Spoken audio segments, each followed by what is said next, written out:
श्री यदुपत्याचार्यकृतं दारिद्र्यहर व्यासस्तोत्रम्। श्रीगुरुभ्यो नमः। हरिः ओम्। हा कृष्णपदरीवासीन् क्वासी व्यासदयानिधे इमामवस्थां सम्प्राप्तं अनाथं किमुपेक्षसि।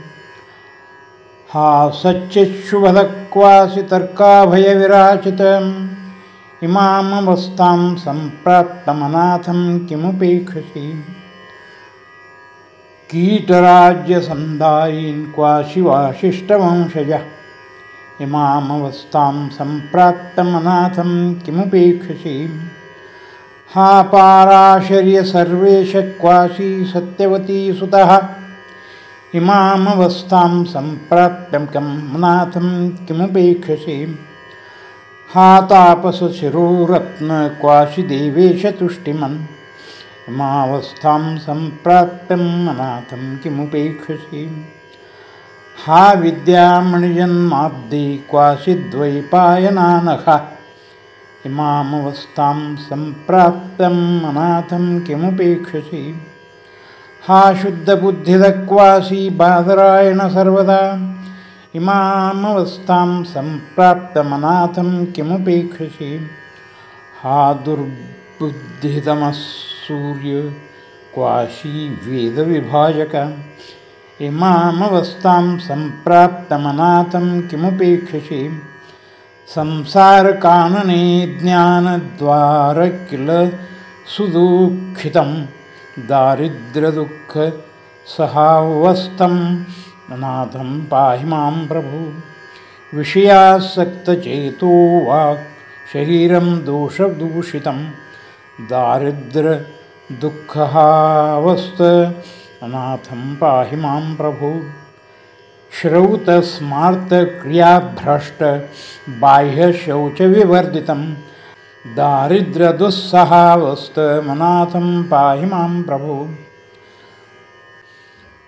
दुर्दानादानकर्तारं दुरन्ये निरतं सदा दारिद्र्यदुस्सहावस्थम् अनाथं पाहि मां प्रभु। परदाररतं नित्यं परनिन्दायुतं सदा दारिद्र्यदुस्सहावस्थम् अनाथं पाहि मां प्रभु। आम्नायज्ञेयकार्यात्मं भक्तभक्तिप्रकाशिताम् अमन्दानन्दमां व्यासकृपा दृष्ट्वा विलोकयः।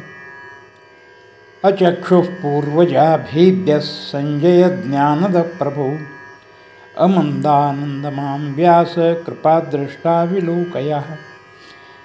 व्याख्याशक्तिपदं श्रीदः कविताप्रदमानसा अमन्दानन्दमां व्यासकृपा दृष्ट्वा विलोकयः। ज्ञानदीपप्रभाभात् ब्रह्माण्डान्तर्बर्हिस्थितः अमन्दानन्दमां व्यासकृपा दृष्ट्वा विलोकयः। आशेषदोषवाग्नें भवामयभिषङ्मणे अमन्दानन्दमां व्यासकृपा दृष्ट्वा विलोकयः।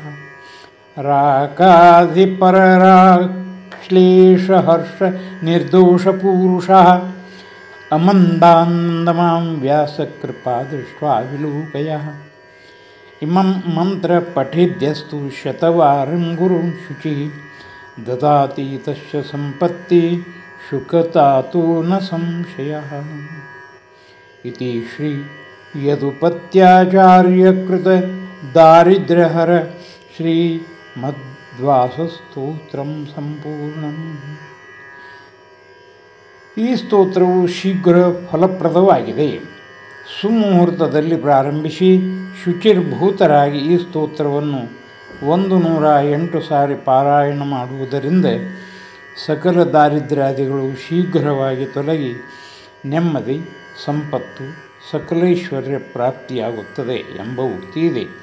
ಬಾದರಾಯಣ ಶ್ರೀ ವ್ಯಾಸದೇವರ ಪರಮಾನುಗ್ರಹವಿದೆ ಎಂದು ಹೇಳಲಾಗುತ್ತದೆ. ಶ್ರೀಕೃಷ್ಣಾರ್ಪಣಮಸ್ತು.